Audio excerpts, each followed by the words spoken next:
Hello and welcome to the channel. My name is Waldo, and in this video we're going to be building a premium 14,000 pound gooseneck trailer. This is going to be awesome. With my come-in swapped project truck on the road, I need a trailer to tow with it.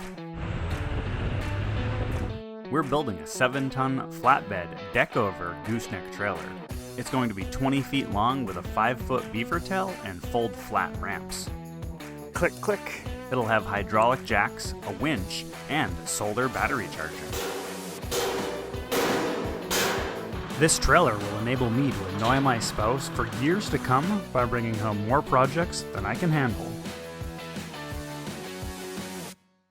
Some of you may be wondering, why in the world would you build a trailer when you could just go out and buy one? Well, it's fun. You can build it exactly the way you want it. You can improve your skills like welding and fabricating, and you can even save some money in the process. Speaking of saving money, what does it cost to build a trailer like this? By the end of this video, I'll have an estimate for you, so stick around for that. I'll also include links down below to the premium parts kit that I used, as well as a more budget-friendly parts kit. These kits include tires, wheels, suspension, and more to make it really easy to procure all the parts that you'll need to build a trailer like this. I also want to give a quick thanks to Johnson Trailer Parts. They sent us almost all of the parts needed to build this trailer, and they have been amazing to work with. They sell name brand Rockwell American axles, and I don't think you can find better service or better prices anywhere on the internet. This is a 10-inch I-beam. It's 20 feet long, and it's going to make one of the main frame rails for the trailer. Over here is a piece of 12-inch I-beam that my steel supplier had in their scrap pile, and it just so happens to be exactly what I need, but only about an inch longer. It doesn't get much better than that. This beam is going to form the part of the tongue that goes up and over to the truck. As a result, this joint right here is structurally one of the most important joints in the whole trailer, and I won't be cutting any corners when it comes to joint preparation. Now, before I weld that joint together, I am going to cut this member down to size.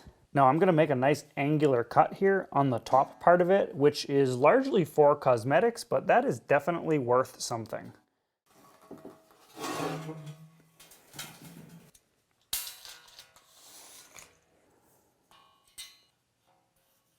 I'm trying out some of these new silver welder's pencils. They're supposed to be highly visible when you're cutting with a torch, so we'll see if that's the case.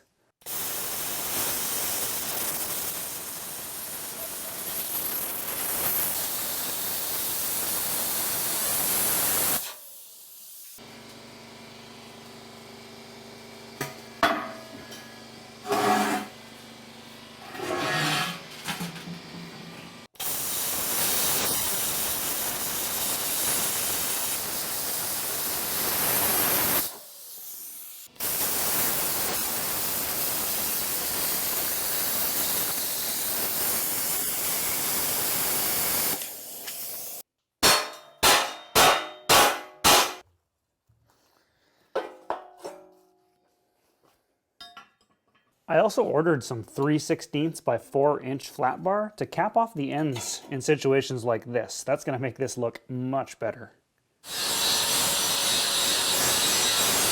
So I got the joint all prepped. Everything is ground down, all the rust and mill scale down to bare steel, so it's all nice and shiny. So there's nothing to it but to do it. We'll do a bunch of tack welds first, and then we can fully weld it somewhat strategically so that it doesn't warp too much.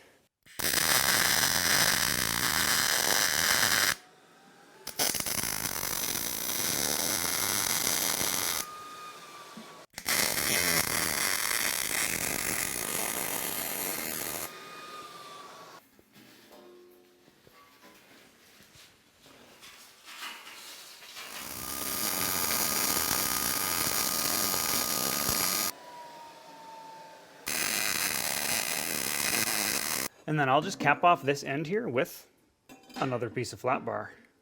Easy peasy.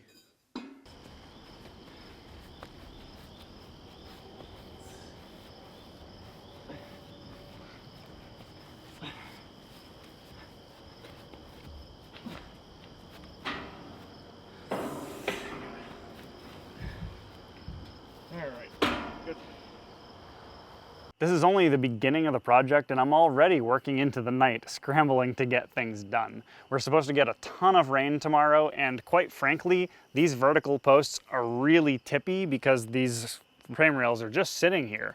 I've already leveled them, I've got them all square and into position. They're the right width apart, 63 inches on center. My plan is to weld in place one of the 3-inch pieces of C-channel cross members here, which will hold these frame rails in place, because in the worst case, these could fall over and hurt someone because they're pretty heavy. In the best case, it would just be really annoying because I would have to get them in position all over again.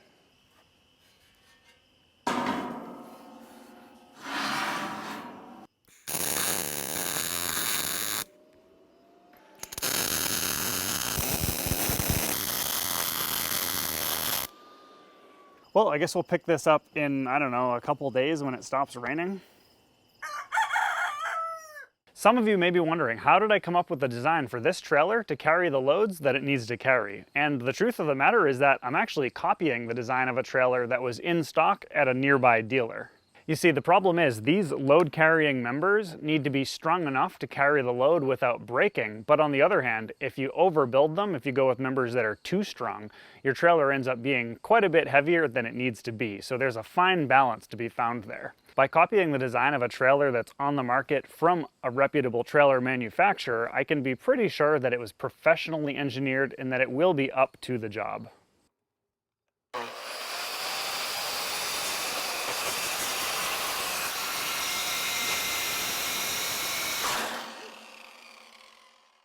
Well, that was a little spooky. There we go. So over on the end here, I have a piece of 5-inch C-channel. Now, the cross members are 3 inches tall, and the deck on this is going to be pressure-treated pine, probably 2x8s, which are 1.5 inches tall, which means the deck is going to be 4.5 inches above these frame rails, and that means I'm going to need to cut out about 1/2 inch from this piece of C-channel where it meets the frame rails. I think she heard something. What is it, Aspen? Aspen, go get it. Go on, go get it.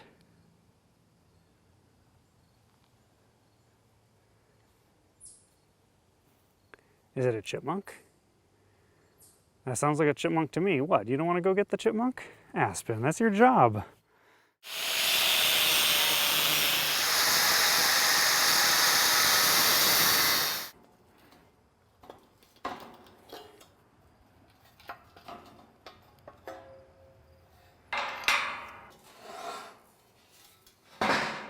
Cool, looks pretty good. I think the trick now is to just get this so that it is completely perpendicular to that, but we'll get it welded on.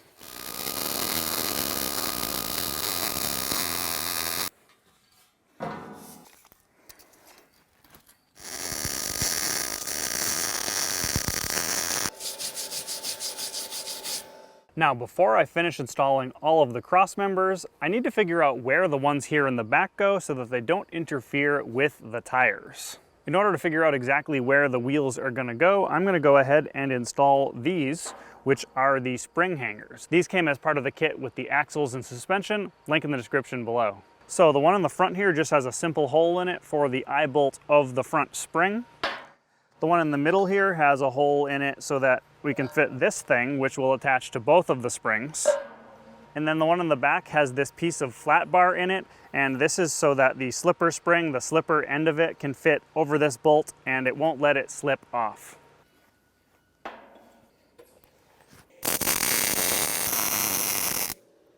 They give you a nice diagram of how to arrange these. It makes it pretty easy to do. And because I spaced these beams apart just right, all I need to do is get these centered in the beam and get it aligned so that it's straight. So I got all of these solidly tacked in place. As for fully welding it, the instructions call for 3 passes on the sides, inside and outside, and then a single pass on the back and the front.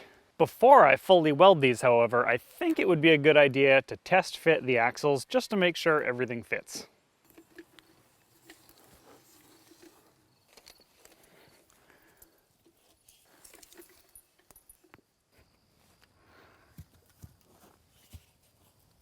So the axles go on top of the springs, which is really nice for lowering the ride height of the trailer, but that means I'm just going to install these upside down, and then I'll just have to flip them over.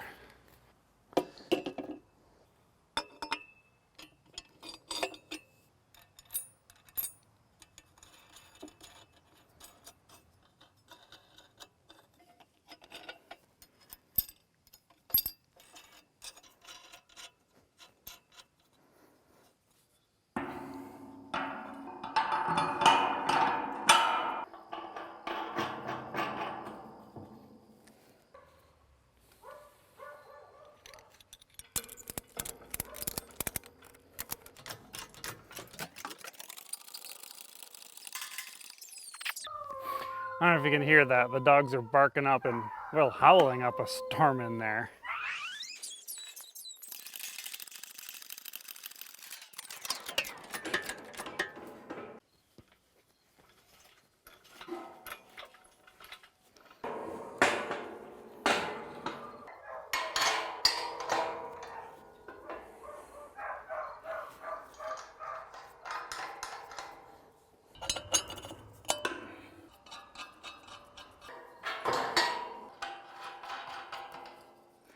So I got the axles and springs fully installed and everything looks pretty good. I also threw a couple tires and wheels on here just to see how they sit. The tires come just about to the top of the frame here, which is good news.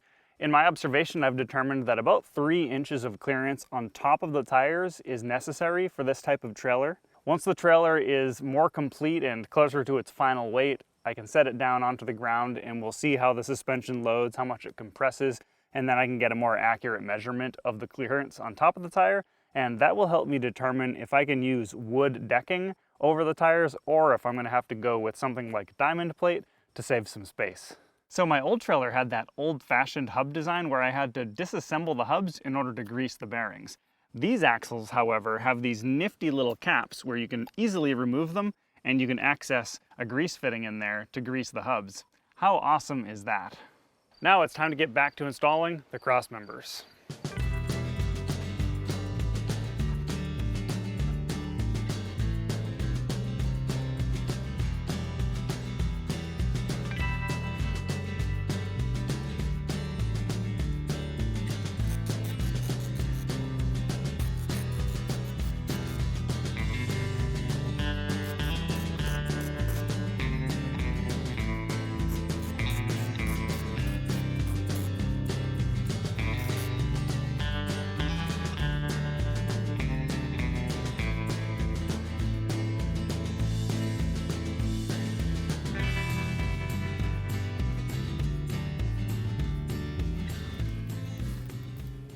Well, I just ran out of gas, so this will be a good opportunity to use my new 150 cubic foot bottle. I'll keep my 80 cubic foot bottle around just so I have a spare if I run out of this on a weekend or something like that, but now I will basically never run out of gas. This is great.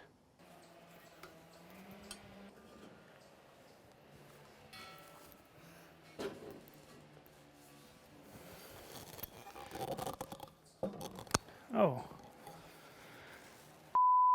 Doesn't fit. All right, we'll cut this part out. Oh my goodness.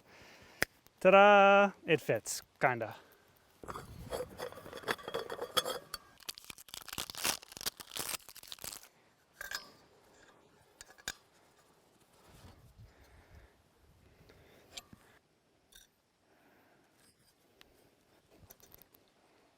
All right, we're back in business.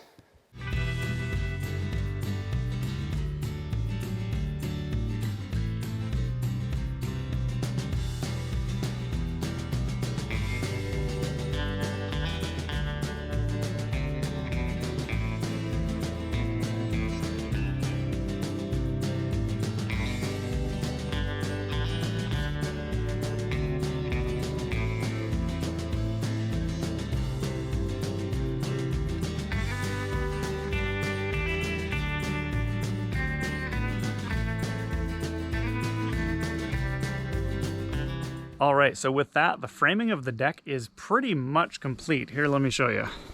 So we got all of the cross members in place, and then I also put these here. These are 5-inch pieces of C-channel. So up next, there are two obvious things that I could work on. Number one, I could work on the dovetail, which is obviously missing at the moment. And number two, the tongue also could use to be completed. Because it's starting to get dark, I really have until tomorrow to decide, but I think I'm gonna work on the tongue. Look at that, that is a double rainbow over there. Luckily it's not raining here, I guess we just missed it. I managed to find a helper to help me move this heavy piece of pipe. The downside is that he's in the witness protection program, so I had to blur his face. Cool. Yesterday I was thinking about the stiffness of the trailer, and I was worried that my original plan of not having a torque tube might come back to bite me. That once I finish building the trailer, paint it, do all of that work on it, that it might end up being too wobbly, which would be really, really annoying. So I called up my steel supplier yesterday, ordered a piece of 4-inch Schedule 40 pipe, and here it is, it just showed up. This has an outside diameter of 4.5 inches. The wall thickness is somewhere in the neighborhood of 1/4 inch. It's very heavy, and it cost almost $400. That's the reason why I didn't originally plan on using one. Also, the trailer that I'm copying, which is a low-end trailer by the way, did not have one, so I figured it probably wouldn't be necessary. But, you know, I was thinking that a lot of the high-end trailers either have it as standard or they have it as an option.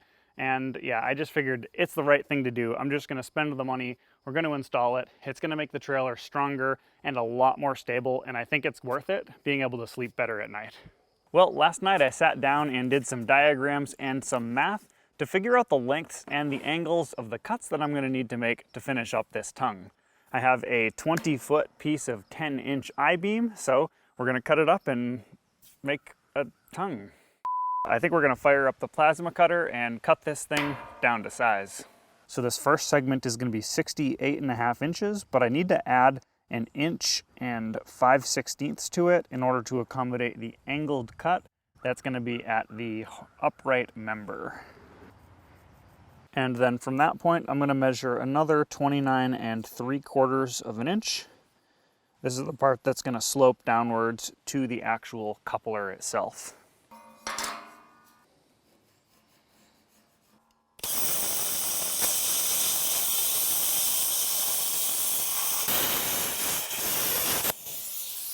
Yeah, I had this thing turned up to 24 amps and it did a really nice job of slicing through that.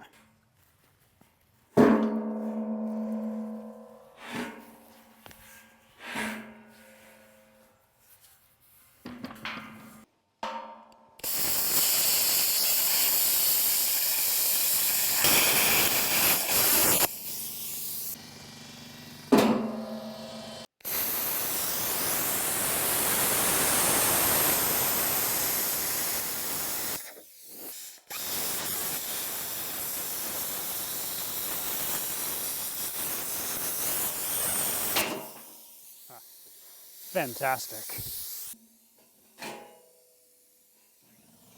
So to make this piece bend down towards the bed of the truck, this is actually upside down, but I'm gonna cut a wedge out of this. So it's 5 inches here on the bottom. And then as for this piece, which is actually the top, this I'm gonna leave intact. So I'm just gonna cut from here all the way to here. Afterwards, I can bend it and weld it back together. And leaving this piece up here intact will, you know, it'll help with strength, but it'll also look good as well.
A little while later.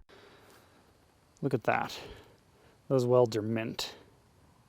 So this side of this member is going to be under tension, and so I'm going to use this diamond-shaped piece of flat bar here to strengthen this joint. And I'm kind of thinking I'm going to try to get away with bending it into shape with a hammer.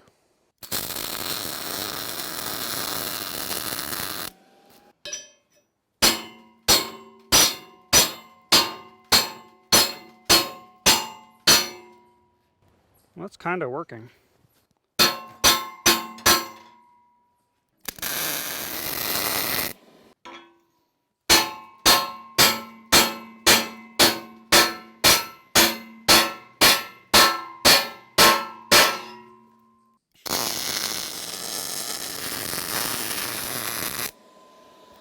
So I got this thing all welded in, and here's a pro tip for you budding fabric cobblers out there. So I used a piece of 3-inch flat bar to do this, and as you can see, I cut the corners off to turn it into a diamond shape like this.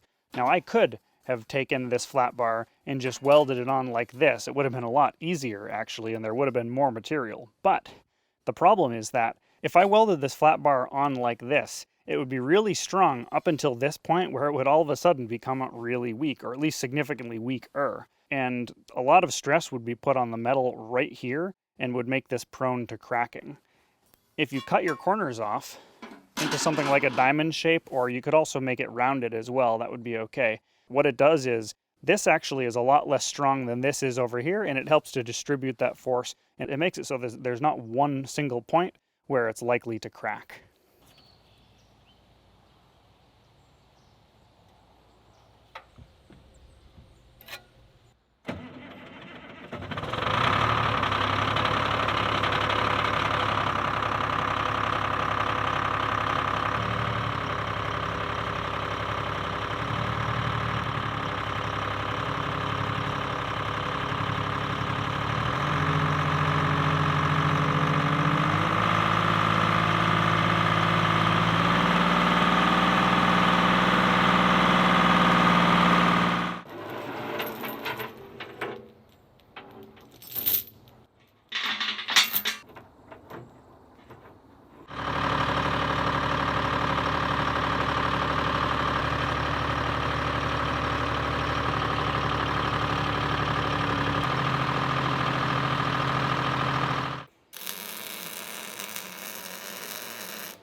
Well, so I got the main rails of the tongue all welded in, and also the coupler all welded in with these nice looking welds here. These vertical welds here in the back, I did a pass of vertical up followed by a pass of vertical down, which makes it look a lot nicer, and it also gives you plenty of penetration, so it'll be a nice strong weld. So up next for the tongue, it needs a lot of reinforcement because of the weird design that's inherent to gooseneck trailer tongues. So I'm going to be putting in some really big gussets right in here. Those are going to be copied off the trailer that I'm basing this on. And then there are going to be a bunch of cross members going across the two rails. I did already get one of them in. Got a piece of 5-inch C-channel here. Next, coming right along here, is going to be a piece of 6-inch C-channel. And then there'll be another piece of 5-inch C-channel at the back. And then kind of more like around here, there'll be maybe some tubing that will hold the spare tire. That's the rough idea.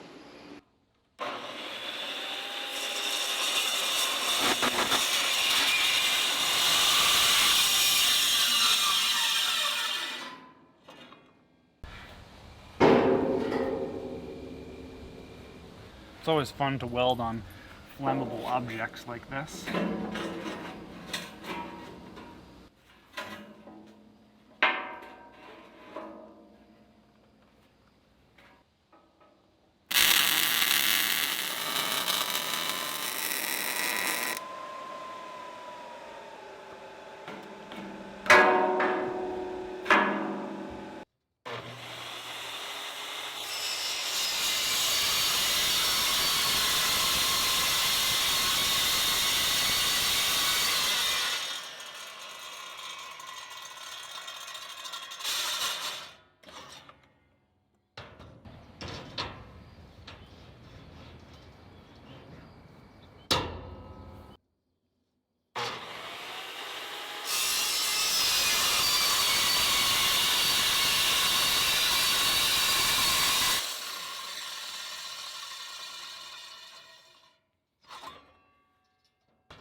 think this blade might be starting to get a little bit dull.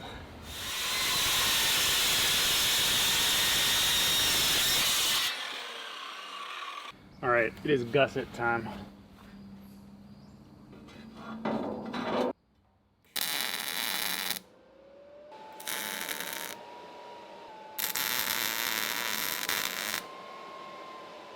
Well, I got the gussets all welded in. Now, the trailer that I'm basing my trailer on and improving in almost every way, they used an 1/8 inch plate here, and they rolled the edges to make it a bit stronger on the edge here. Now, I don't have the equipment to do that, so I just took a piece of 1/4 inch flat bar, fully welded it in here on both sides, and that should make it nice and strong. Now, I don't remember if they fully welded this over here or if they stitch welded it, so I'm going to leave it stitch welded for now. I feel like that's probably what they did, and that's probably the way to go. As for the cross members, I'm going to leave out the ones in the back here because I think right in here is where I'm going to want to put the winch and the hydraulic pump and the hydraulic reservoir and the battery for those. And I think I want to put some thought into it to figure out how I want to package it, and so I'm going to save that for later. So now I think it's time to get this torque tube installed. That should be exciting. Moving on to the torque tube. I'm going to use this 6-inch piece of C-channel here at the front to connect the torque tube to the main frame rails. Other than serving as an attachment point for the torque tube, this piece of C-channel is also going to provide quite a bit of strength to the main frame rails so that they can't wobble so much like this.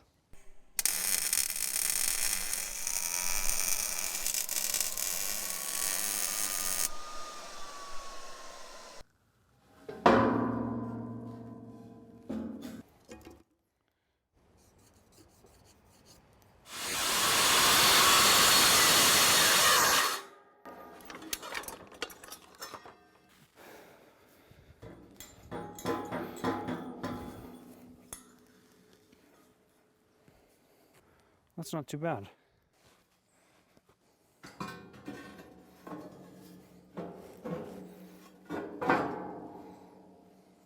want to lift this thing just a little bit, and I think a ratchet strap will be just the right tool for the job. Farther out I have this strapped, the more adjustment I have. Oh yeah, no, I definitely am going to want that adjustment. That is actually like exactly 4.5 inches from the top of the pipe to the bottom of the cross member. So I guess I'll make sure the back is the same as well. Well, I've got this thing leveled and centered, so it's time to tack it into place.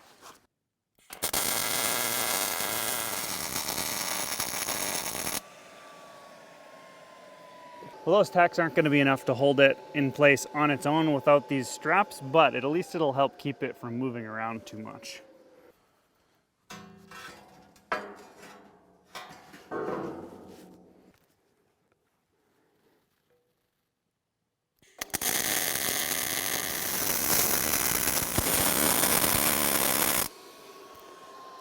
So to tie this torque tube in at the middle sections of the trailer, I think I'm going to take some pieces of 3-inch C-channel and just tie this in like this.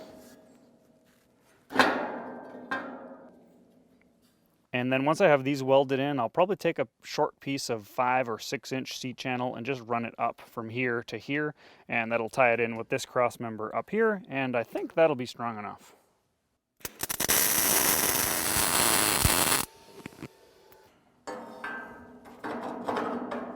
Nice. That is a nice and snug fit.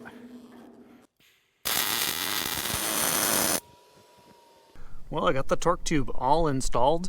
We got multiple passes of welds on there just to burn it in really good. Now, the next step is to build a dovetail. Now, to do this, I'm going to manufacture my own I-beams because that way I can get the geometry just right. In order to get the material needed for these I-beams, it's time for me to cut up my trusty workbench here. This is a piece of 3/16 inch plate that's left over from my truck's flatbed build. This is going to be used for the webbing of the I-beams, and then I have some 1/4 inch flat bar that I'm going to use for the flanges of the I-beams.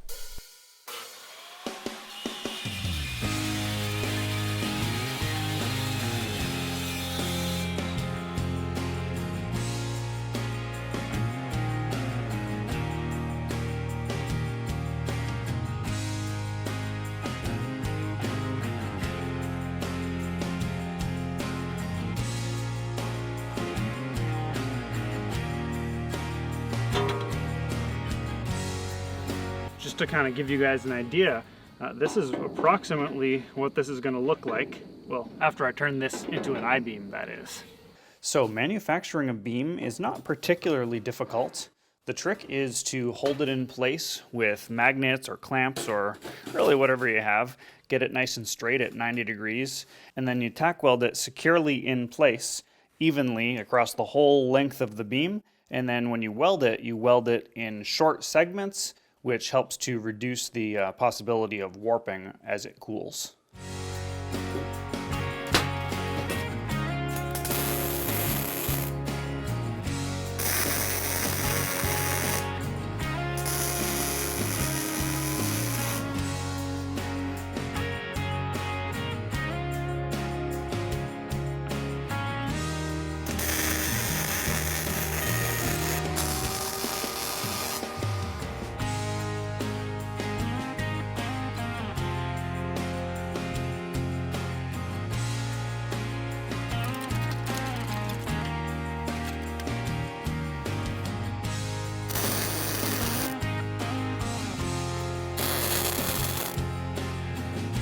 So I have a piece of 8-inch C-channel here that I'm going to use as the rear member of the trailer. This is where the lights will be and the ramps will attach to this. Now the bottom corner here is one of the weakest parts of the trailer, and it's the most likely to bottom out when I'm going over uneven terrain. And it looks really bad when this hits the ground and it bends. So what I'm actually going to do is I'm going to cut out a little wedge shape here, bend this up, weld it back together, and that'll make this a lot less likely to bottom out, and it'll be more likely to bottom out down here, but this is going to be a lot stronger down here. So I think it'll keep the back of the trailer looking good for many years to come.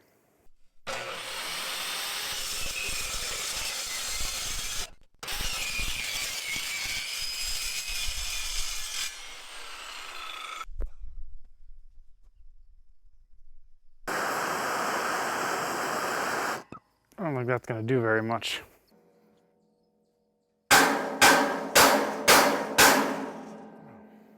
Bent it a little.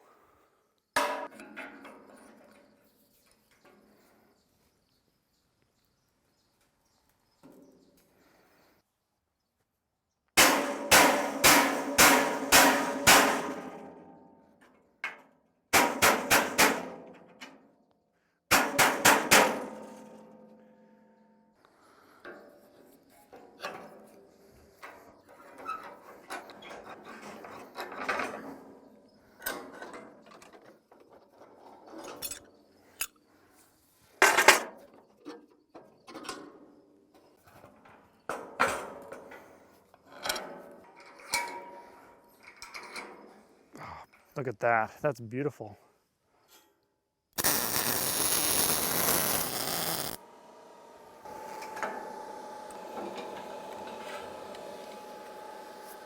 So I'm doing a little bit of experimentation here, getting the layout and trying to figure out what the arrangement of lights and stuff is on this back member here. So for lighting, we're actually going to be doing Technic LED lighting. We have 2 stop turn tails here. We're going to have a reverse light because that's really nice to have. These 7-pin wiring connectors are wired for that, so it'll be nice being able to see behind. After that, we have room for a license plate. It can go on either side, and then there's going to be the identification bar here in the middle, and then the other side is going to be just like this side except for the license plate. To cut the holes for these lights, I get to break open my plasma cutter stencils that I bought for my flatbed build, but because I'm using the same standard type of trailer light, I can use the same stencil. It's pretty neat. The size of this stencil is just right to accommodate the spacing of my plasma torch, so it cuts the perfect size hole. You can get these on Amazon. I'll put a link in the description.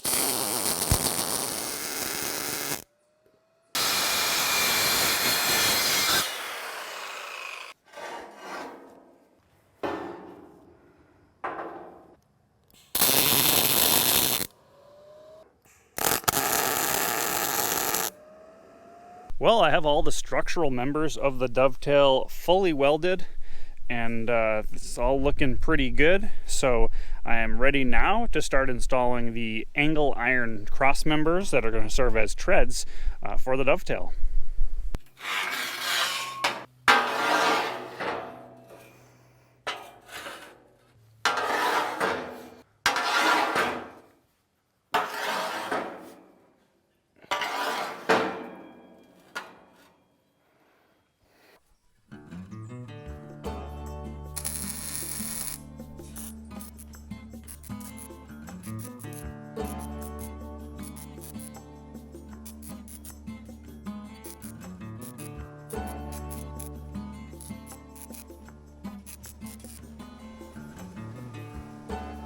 So underneath here, I need a little bit more support for these pieces of angle iron. They are 3/16 inch thick and they're 2x2 angle, but they're not quite strong enough to take a ton of weight here.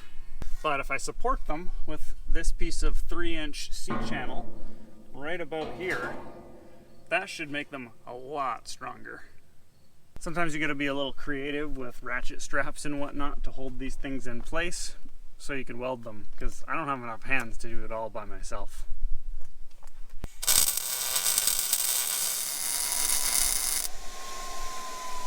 Yeah, so the Dovetail is largely complete and looking pretty good, if I do say so myself. And so I think the next task is to be working on the rub rails, which go right here. So for the rub rails themselves, I have this right here, which is a piece of 2-inch by 3/8 inch flat bar. That's going to be the rub rail.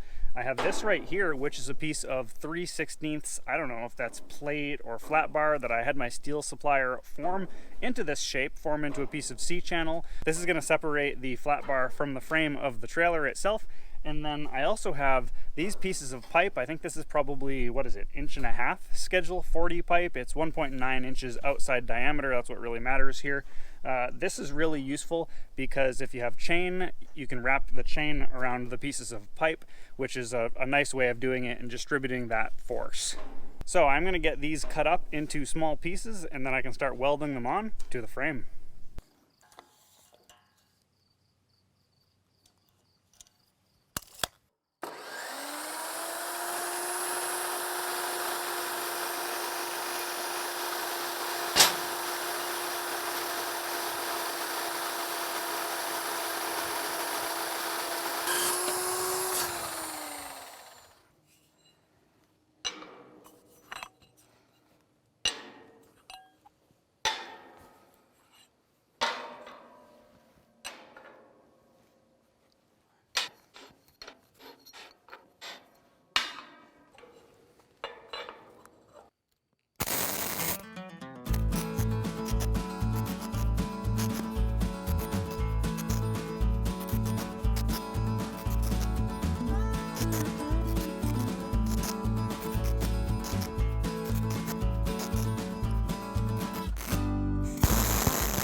Sometimes a big hammer is just the right tool for the job.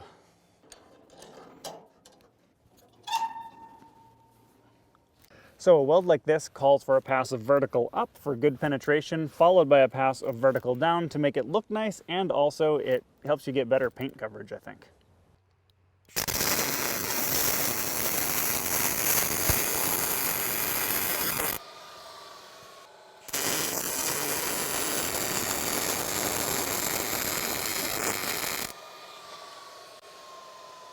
So the trailer here is largely structurally complete. Of course, there are odds and ends here and there that still need to be finished in order to complete the trailer. However, I really want to know what the trailer looks like when I hook it up to my truck. But first, let's measure it and make sure it's not too wide. There is a legal limit of 102 inches.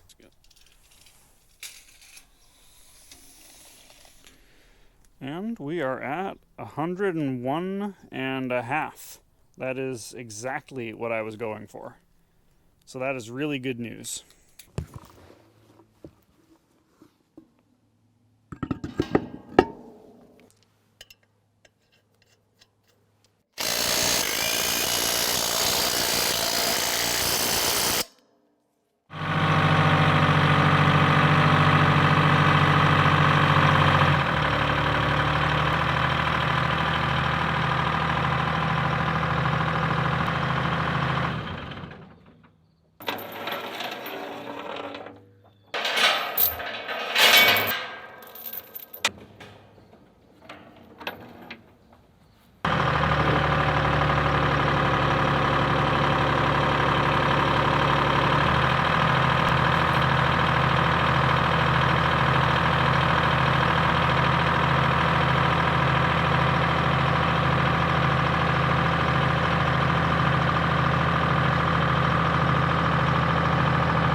I'm off by a little bit.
Well, the trailer drove down here very well. I couldn't even feel it behind me, which is not too surprising. It'll be interesting to see when I actually drive it on the road and report back to you in a future video.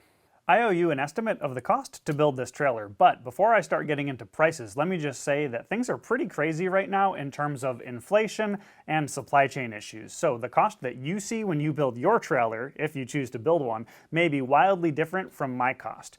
That being said, let's get into it. So let's start out with one of the largest items, and that is the cost of steel. I paid $4,224 for my steel, and I guess I should say I didn't shop around. I just went to my local steel supplier where I usually go.